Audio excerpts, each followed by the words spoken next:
Hi, I'm Brad Chan. And this was normally supposed to be an episode of a new series I've created last week called Weekend Worlds, where I would show off sort of the best things I've seen in VR chat. And yeah. However, when I was starting to record this week's episode, something just didn't really feel right to me. I even had a bunch of worlds listed of where I would visit for the video, thanks to everyone giving me a bunch of recommendations last week. And I have to admit, I'm usually into VR because I'm a very escapist kind of person. The real world can be very unfortunate sometimes. And even though our society and really the whole world has gotten closer together, there are sometimes events that make it seem like all that progress we've made had just become lost. We just got over really some of the worst times of the past 20 years due to COVID. COVID is still happening, but it's kind of leveraging off and just in time for a bigger problem. As you probably know, Russia has invaded Ukraine. I am not a political person whatsoever, but when I keep trying to record a sort of video series about visiting the world and the best of the world, sometimes I feel like we gotta take a look at what's happening on the real world when it has serious consequences. The world I'm about to show you isn't even that amazing, to be honest. In fact, many of you probably will have no entitlement to want to go to it. But I feel for a show that's all about traveling the world, I feel traveling to something that is based on a love for a true place that is kind of under attack right now might be pretty good. So let's go check it out. Well, this is it. Again, it doesn't look like much, and this world is called Ukrainian Peasant House by Eugeny 103. Now, I know the title of this world might make it seem like, hey, is this sort of kind of a meme world about Ukraine?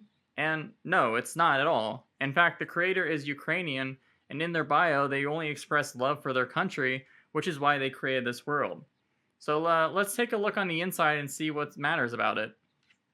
There isn't many rooms in this building at all. In fact, it's pretty standard with some sort of very basic geometry, but what it does have is a lot of Ukrainian culture items spread around the entire rooms it does have. You can see there's a lot of paintings spread around this room as well. In fact, if you click each painting, they all have their own special Ukrainian song that you can listen to while you're experiencing the world.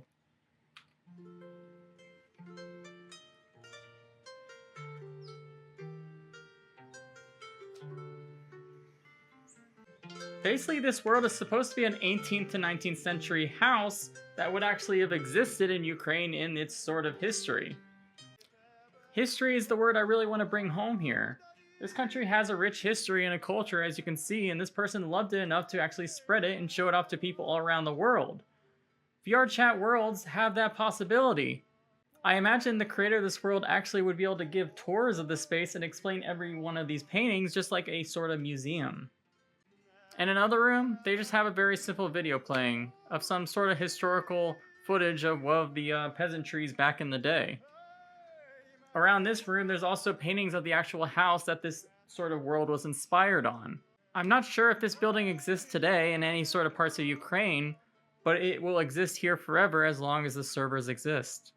However, during war, a lot of bloodshed and really damage is done to historical artifacts such as buildings and architecture.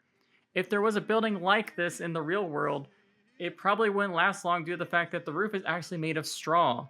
Any sort of fire from a shell or a sort of misplaced gun bullet can set ablaze a house like this in real life. There's one more room. I wasn't really sure if I was wanting to show it off to people, but I realized it's kind of the most touching thing to me when I visit this world, and I think it's really important for people to see during this kind of chaotic time in the real world.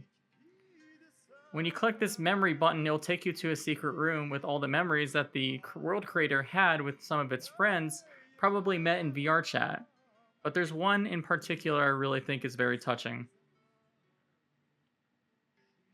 Follow me. Behind me, you might already be reading what's about to happen. Again, a very simple room, very simple geometry, but I guarantee that this room and this world means a lot to the creator and anyone that associated with this person. Squiddy 160, you may be gone, but you'll never be forgotten. And inside, there's a bunch of photos of Squiddy 160 when he got to hang out with his friend in VR chat, and probably all the great memories that these two had together. This is the one big thing I wanted to hit home with people. War doesn't really have a winner. It has casualties and death and loss. And well, I don't really want to see more rooms like this because of something so petty, such as taking control of land or territory to sort of better your sort of ideologies or your kind of world domination or whatever might be the case. This is one person that got a dedicated room. I do not want to see many VR chat worlds like this pop up with just so many casualties and death of war. You have to also remember that every Ukrainian and every Russian as well that is fighting in this war, they all have their own life stories, their own friends, their own family, and they'll be remembered. They have to be remembered. Otherwise, what's the point? So that's pretty much all I had to say. I'm going to leave some links in the description if you want to support the whole Ukrainian invasion effort and sort of support the people that may get injured or hurt or even give supplies. I recommend you donate to those links in the description below. I hope that this can end peacefully. That's all I can say. Have a great day.